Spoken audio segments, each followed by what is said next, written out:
Alright guys, so since this is a client-side, regular just JavaScript course, pure JavaScript, there's not too much that we have to do in terms of setting up our environment. You can use a Windows machine, you can use a Mac, you can use Linux, any operating system you want. You can use any browser or text editor, although there are a couple suggestions that I would make, especially if you're following along with the course and you want to follow every little thing. So what I'm going to be using as a browser is Google Chrome, which is what I would recommend for all web development, and I'm going to be using Visual Studio Code as my text editor, which I would also recommend for just about any type of web development. Now, like I said, we're not going to need any tools except for the last project. The last project, we're going to be using something called ES 2015 modules, which still aren't implemented in the browser, so we need a little help. So we're going to need something called Webpack and Babel to compile our code down to older ES5 JavaScript. So when we get to that last project, we're going to have to do a little more installation. We're going to have to install Node.js because we need npm to install Webpack and all that stuff. All right, but with the exception of that very last project, all we need is a text editor and a browser. So what I'm going to do here is download Visual Studio Code at code.visualstudio.com. It's completely cross-platform. And again, you do not have to use this text editor. It's a recommendation of mine, but you can use whatever you want. You can use Notepad if you want, although that I definitely wouldn't recommend it. So we're going to download that. We'll say open when done. And not only are we going to install it, but I'm going to show you a couple plugins to set up and just a little bit of configuration. All right, and if you want to kind of match the course exactly and follow along exactly, then I would suggest this. So let's click next, and let's just go through this real quick. The folder already exists. That's fine. I already had it installed, so that's why I'm getting that message. And we'll go ahead and click next. And then right here, this is very important. You want to check off this Add Open with Code with both of these check marks. What this does is it'll let you right-click on a folder or a file and say Open with Visual Studio Code, and it'll open it in that location. So we're going to go ahead and do that. Click Next, and then Install. Visual Studio Code also comes with something called Emmet, which is a way to use HTML and CSS shortcodes. Now, even though this isn't an HTML course, we will be typing quite a bit of HTML, so it's good to have Emmet to use those shortcodes. It makes things quicker. Now, if you're using a different text editor like Atom or Sublime Text or something like that, you can install Emmet as an add-on or as a plugin.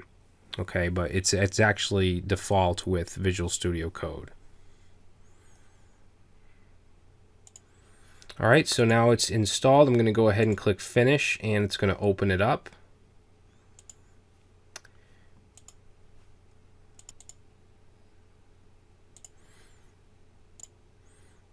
All right, so it just opened up some release notes and a welcome page. We can open a file or folder from here. I'm going to just close this welcome page up. And what I want to do is, first of all, go to File and Preferences and then Settings. Now, this is how you configure your text editor or how you change preferences in Visual Studio Code. You use this JSON file. It's just one big file. You can see you can expand things for different categories.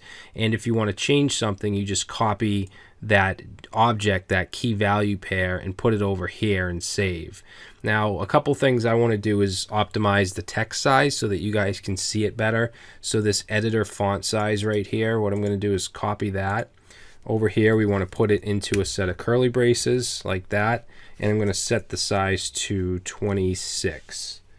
Okay, and then if I do Control S or File Save, that'll kick right in.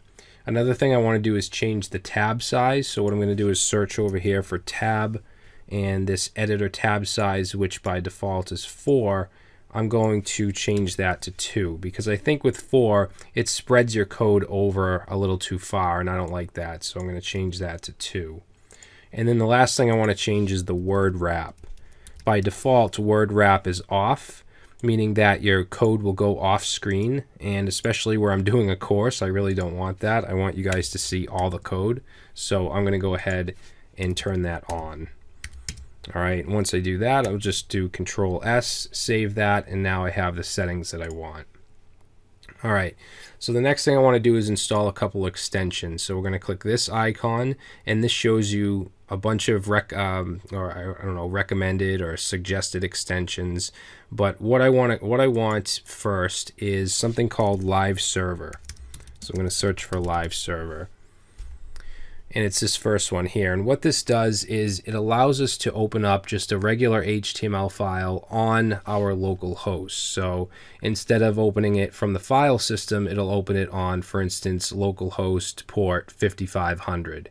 And it also gives us auto load. So every time I save a JavaScript file or the HTML file, it'll auto load. I won't have to go and click the reload button in the browser, which is really nice. Now, if you're using the Atom text editor, there's something called Atom Live Server, which is pretty much the exact same thing, just for that editor. And I'm sure Sublime has one, and other text editors if you're using them. I would definitely suggest it. So I'm going to click install here, and that'll go ahead and install it. And while that's happening, I'm going to go and search for another extension called, what is it called? Bracket Colorizer. Okay, bracket pair colorizer. And what this does is it makes bracket pairs a certain color so that you don't get mixed up if you have, for instance, nested if statements. It'll pair the brackets together, which is really helpful. So I'm going to go ahead and install that. All right, and then the last thing I want to install is the JavaScript ES6 snippets, which is right here. JavaScript ES6 code snippets. And that'll just give us some nice IntelliSense with ES6. So we're going to click install for that. Okay, and then once these are done, you can click reload or just exit the browser and go back in, and those should be all set up. You can see that these 3 extensions are now installed. All right, so let me just give you a quick preview of how Live Server works. So if I create a new folder here, let's just call it project, and we can go and we can right click and say open with code. And now we have the project over here on the left, and I can create a new file. I can call it index.html, and we have Emmet installed by default. Now the key for Emmet is tab by default. So if I do, for instance, h1 tab, it'll give me a pair of h1 tags.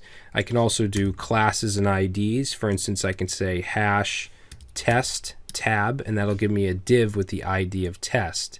If I want to do a class, I can do dot test or whatever I want to call it, and tab, and it'll give me the class of test.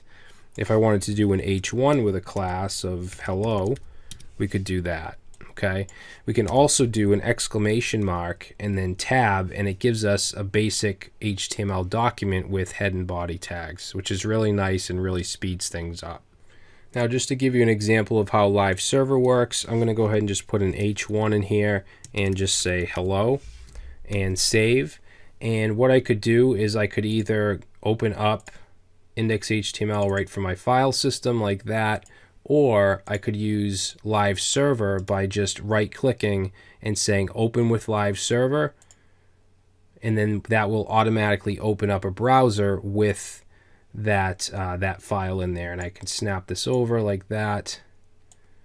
And now if I go and I edit this and I change this to hello world, and then I just save with Control S, you'll see that it auto updates. Okay, it auto uploads. I don't have to go over and click the reload button, and that works really well for courses like this. All right, you'll see that this is running on my local host, my loopback address, and then port 5500, and then we're in the index.html file. All right, so I think everything is set up for the course, at least for now, until we get to the last project. So in the next section, we're going to start to work with the fundamentals of the JavaScript language. This is going to be great for beginners. You're going to learn all about data types and functions and loops and operators and all that kind of stuff. Of course, if you are a professional JavaScript developer, you probably know most of, if not all of this stuff, but I would suggest watching it as a refresher. If not, just move on to the next section, which is DOM manipulation. All right, thanks guys, and I will see you in the next video.